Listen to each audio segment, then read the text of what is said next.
Hey guys, welcome back to my channel, or if you are new here, then please do me a favour and hit that subscribe button.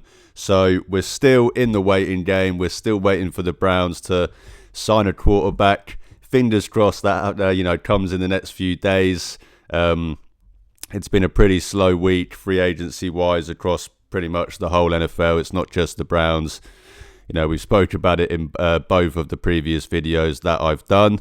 But there are some bits that I want to talk about today, including a potential trade for a wide receiver, a homecoming, as well as some Russell Wilson news as well. So I'll jump straight into it. Start with the trade rumours. Brandon Aiyuk, trade rumours are heating up a bit the last couple of days. Will the Browns make a move for Brandon Aiyuk? Andrew Berry has made a habit of acquiring players that he previously had interest in before, and Brandon Aiyuk certainly fits that mould. A decision on Aiyuk's future from the 49ers is likely to be made soon, with his $22.8 million option bonus for 2025 due on April 1st. So, if the 49ers are going to trade Aiyuk, it will be done before this date in order to, of course, save more money.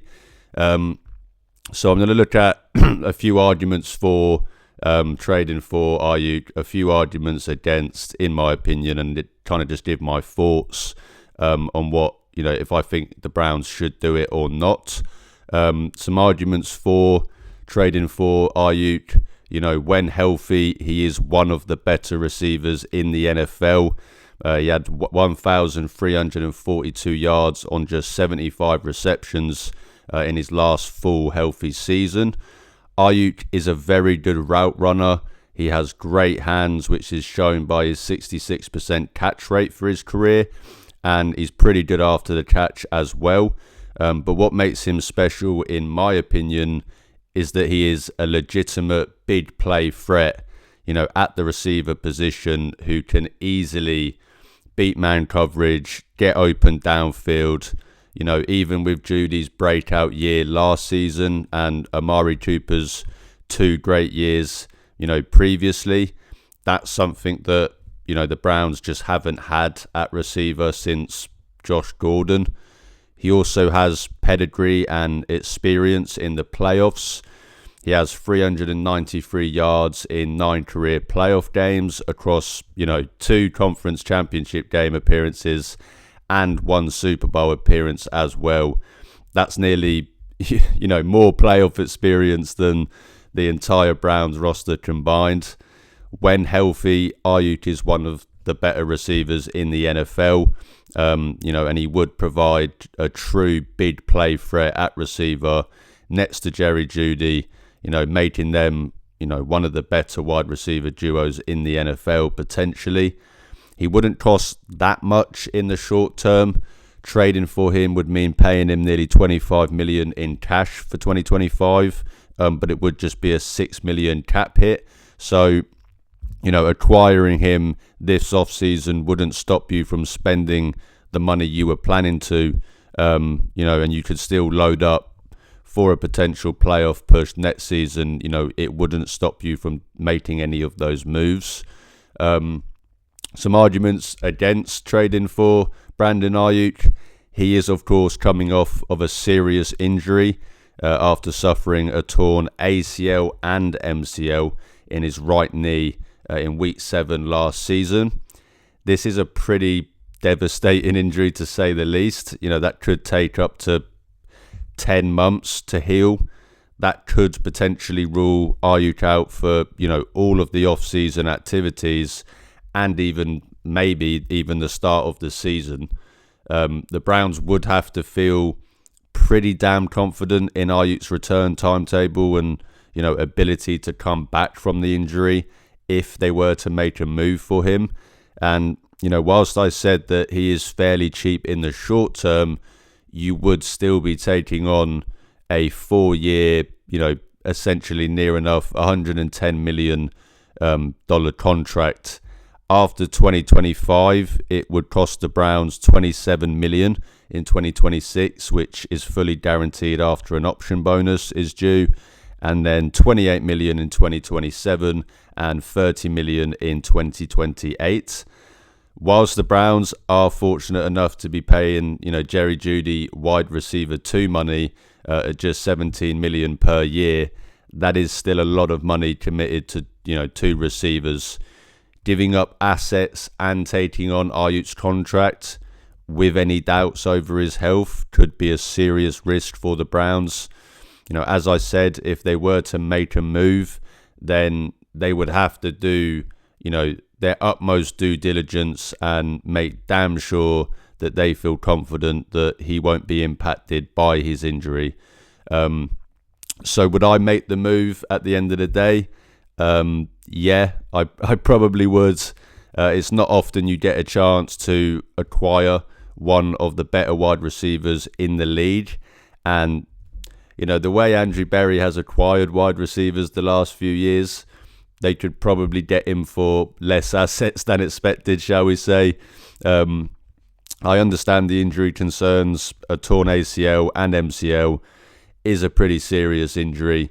But it is the first major injury that he's had in his NFL career. And, with how far we've come in medical advancement, it is likely he can make a full recovery.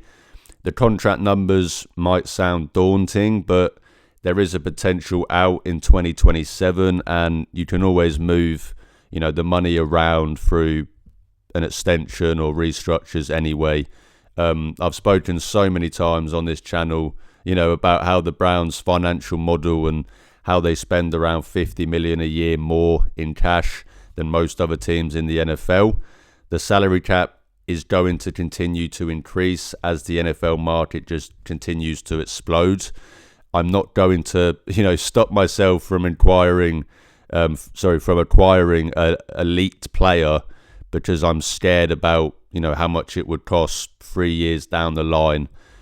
There's plenty of ways to play the salary cap game, but I think some GMs are either too focused on not losing their jobs or just too lazy to not play along. It could all backfire. Of course, maybe Aiyuk isn't the same player after the injury and you have to swallow some money. But I'm more than willing to bet on a player, like Aiyuk, and would definitely be actively pursuing him if I was the Browns, and I think that is something they will be doing and are doing. As I mentioned earlier, Berry loves circling back to players he either missed out on or, had previous interest in before. Brandon Aiyuk was one of those guys. So, I think they would have been making as many phone calls to the 49ers over the last few days as any other team has. We'll see if they're able to land him. If I'm completely honest, I'd probably say at this point it's probably more unlikely. But I don't think the rumours are a nothing burger. And, the Browns are probably actively trying to acquire Brandon Aiyuk. So we'll see how it all unfolds. Moving on to Russell Wilson. According to Tony Grossi, Russell Wilson apparently wants 20 to 30 million a year with whatever team he signs with next season. I don't buy it at all. Firstly, how does Grossi know this? How is he the one reporting on this? Seems quite odd that he would be, the first person to find this news out. And anyway, regardless, there's just no way Russ demands that much money. I think he's smart enough to know his market. After last season, the last few seasons, I think he knows no team is going to give him 30 million a year. Maybe he could get, 15 million in a 1 year deal or something like that if a team did get a bit desperate, but I think that's just a ridiculous bit of reporting and something I don't buy into at all, and something that I don't think should put anyone off if they are interested in Russ, as the quarterback that the Browns acquired this off season. For me, I said it in the last video as well, I am slightly warming to the idea more than I would have been, at the start of the off-season. It's still probably between him and Kirk Cousins for me. At this point, the way that the Falcons have been playing ball not playing ball, shall I say, with Kirk Cousins, almost just makes me want to sign Russ, and then, no team be left for Kirk Cousins to go to, and they're just forced to pay the most expensive backup in NFL history next year and look as stupid as they already do. But as I said, between Russ and Kirk, I still think that's the two most likely options at veteran quarterback for the Browns. So as I said at the start, hopefully we get a signing of at least a quarterback in the next few days that we can talk about. And then finally, Jerome Baker, welcome home. Cleveland native and former Ohio State Buckeye. He has joined the Browns. Just like the Tevin Jenkins contract, we still don't know anything about the details of the deal, but I expect it's probably a 1-year deal in the range of around $3 to $5 million. Whilst he's not been quite as impactful the last couple of seasons, Baker does have, I think, 239 tackles, 7.5 sacks, 2 interceptions, and 2 forced fumbles since 2022.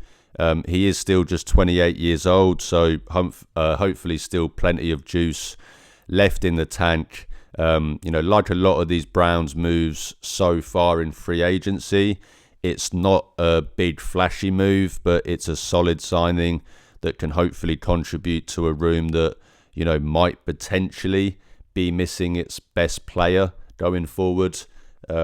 We, of course, still have absolutely no idea about JOK's status for next year or even after that. So naturally, this signing, has people wondering if this means he won't be able to play next year.